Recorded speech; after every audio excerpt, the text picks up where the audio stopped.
ஐந்தாவது படத்துல 24வது கணக்கு சாமி நானே படிச்சுக்கிட்டு சொல்லிடுறேன். வெவ்வேறு உயரங்கள் கொண்ட 2 கட்டிடங்கள் ஒன்றுக்கொன்று எதிரெதிராக உள்ளன.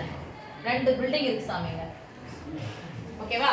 உயரம் வந்து வேற வேறையா இருக்கு. இது ஒன்று பெருசா இருக்கு, ஒன்று சின்னதா. வெவ்வேறு உயரங்கள் சொல்லிட்டாங்க. ஒரு கனமான கம்பியானது கட்டிடங்களின் மேற்புறங்களை 6,10 என்ற புள்ளியிலிருந்து 14,12 என்ற புள்ளி வரை இணைக்கிறது எனில் என்ன பண்ணுதுன்னா, ஒரு நேர் கம்பி, இந்த எம் குமரன் சர்தார் பாலாஜிஸ்ல ஒரு படம் அப்படின்னு ஒரு படத்துல மலேசியாவுக்கு போன உடனே ஜெயம் ரவி என்ன பண்ணுவாரு, கம்பி வழியா மலபார் அந்த பிள்ளைய கூப்பிட்டே போவாரு, ஒரு கம்பி வழியா நடந்துட்டே போவாரு.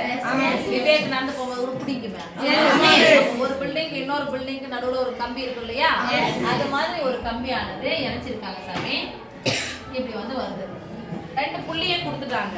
எந்த புள்ளி அப்படின்னு சொன்னா 6,10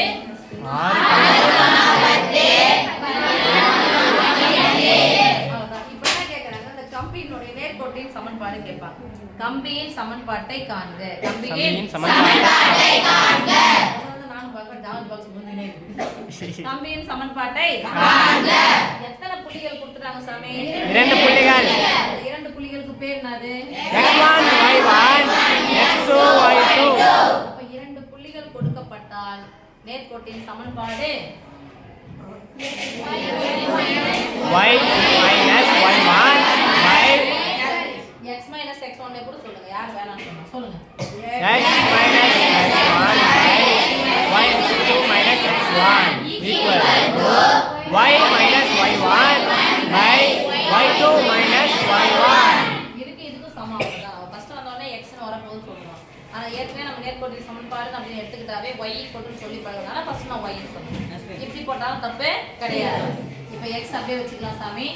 x1 க்கு பதிலா என்ன இருக்கு? 6. என்ன 6? x2 க்கு பதிலா 14.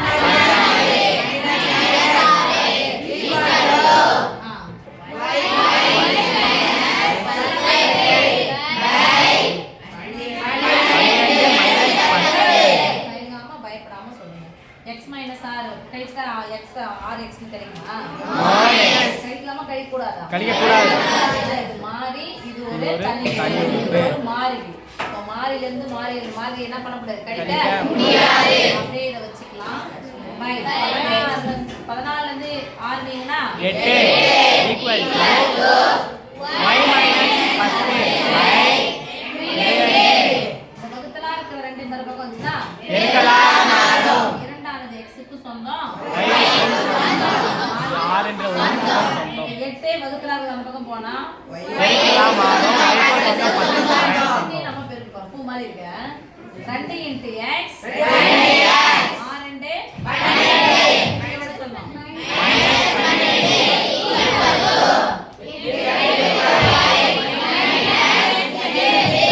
மைனஸ் நேர்கோட்டின் சமன்பாடுனா x இருக்கணும், y இருக்கணும். இப்போ x இருக்குது. என்ன 8y இது? + 8y x க்கு அப்புறமா அந்த பக்கம் வரப்போகுது. ஏற்கனவே சொல்லுங்க 2x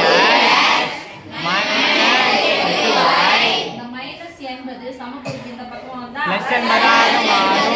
குறிகள் வேற மாதிரி இருந்தா நீக்கணும். 80 ல இருந்து 10 கழிச்சா 70. 70 ல இருந்து 2 நீக்கினா 67. குறி இது மேலும் சுருக்க முடியுமான்னு பார்க்கலாம், சுருக்கலாமான்னு பார்க்கலாம்.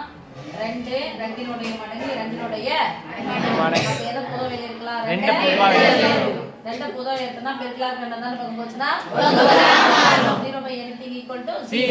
அப்ப என்ன பண்ணுங்க? 2 2 6 8 3 2 6 4 8 சொல்லுங்க பார்க்கலாம். x minus 4y plus 24 இது எதனுடைய சமன் சாமி? கம்பியின் சமன். அங்க என்ன கேள்வி கேக்குறாங்களோ அதை எடுத்து அழகா எழுதணும். சரியா? கம்பியின் சமன்பாடு ஃபுல்லா அழகா எழுதிங்க. நீங்க எழுதுங்க கம்பியின் சமன்பாடு. அவ்வளவுதான்.